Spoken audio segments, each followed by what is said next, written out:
ಆ ಸಂಚಾರಿ ರೂಲ್ಸ್ ಗಳನ್ನ ಏನು ಗಾಳಿಗೆ ತೂರಿ ಸಾರ್ವಜನಿಕರ ಸ್ಥಳಗಳಲ್ಲಿ ಅಪಾಯಕಾರಿಯಾಗಿ ಬೈಕ್ ಸವಾರಿ ಪ್ರಕರಣಗಳು ಹೆಚ್ಚಾಗ್ತಾ ಇದೆ. ದಿನದಿಂದ ದಿನಕ್ಕೆ ಇದರಿಂದ ಅಪಾಯಕಾರಿ ಅಂತ ಗೊತ್ತಿದ್ರು ಹುಚ್ಚಾಟವನ್ನ ಮೆರಿತಾ ಇದ್ದಾರೆ. ಇದೀಗ ಅದೇ ಒಂದು ಆರೋಪದ ಅಡಿಯಲ್ಲಿ ಧಾರವಾಡ ಸಂಚಾರಿ ಪೊಲೀಸರು 2 ಬೈಕ್ ಗಳನ್ನ ಸೀಸ್ ಮಾಡಿ ಕಾನೂನಿನ ಕ್ರಮ ಜರುಗಿಸಿದ್ದಾರೆ.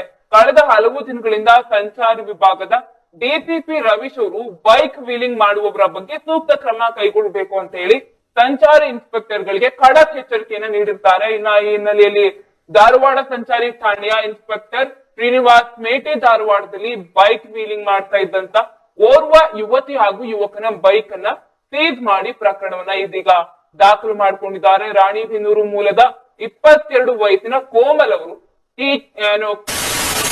ಈ ಬೈಕ್ ನಲ್ಲಿ ವೀಲಿಂಗ್ ಮಾಡ್ತಾ ಇದ್ರು. ಇದೇ ಧಾರವಾಡ ಮೂಲದ 21 ವರ್ಷದ ಪ್ರಜ್ವಲ್ ಎಂಬುವ ಕೂಡ KTM 350 ಬೈಕ್ ನಲ್ಲಿ ವೀಲಿಂಗ್ ಮಾಡ್ತಾ ಇದ್ದ ವಿಡಿಯೋ ಇನ್ಸ್ಪೆಕ್ಟರ್ ಶ್ರೀನಿವಾಸ್ ಮೇಟಿ ಅವರು ನೋಡಿದ್ದಾರೆ. ಇದೀಗ ಆ ವಿಡಿಯೋವನ್ನ ನೋಡಿ 2 ಬೈಕ್ ಗಳನ್ನ ಸಹ ಸೀಸ್ ಮಾಡಿದ್ರು. ಇಬ್ಬರ ಮೇಲೆ ಧಾರವಾಡ ಸಂಚಾರಿ ಪೊಲೀಸ್ ಠಾಣೆಯಲ್ಲಿ ದೂರು ಕೂಡ ದಾಖಲಾಗಿದೆ. ಇನ್ನು ಇದಕ್ಕೆ ತಕ್ಕಂತೆ ಆ ಕ್ರಮ ಕೂಡ ಕೈಗೊಳ್ತೀವಿ ಅಂತ ಒಂದಷ್ಟು ಎಚ್ಚರಿಕೆಯನ್ನು ಸಹ ನೀಡಿದ್ದಾರೆ. ಯಾಕಂದ್ರೆ ಇವರಿಗೆ ಪದೇ ಪದೇ ಈ ತರ ವೀಲಿಂಗ್ ಉಚ್ಚಾಟದಿಂದ ಸಾರ್ವಜನಿಕರಲ್ಲಿ ಸಹ ಹೆಚ್ಚು ಆತಂಕ ಮೂಡ್ತಾ ಇತ್ತು.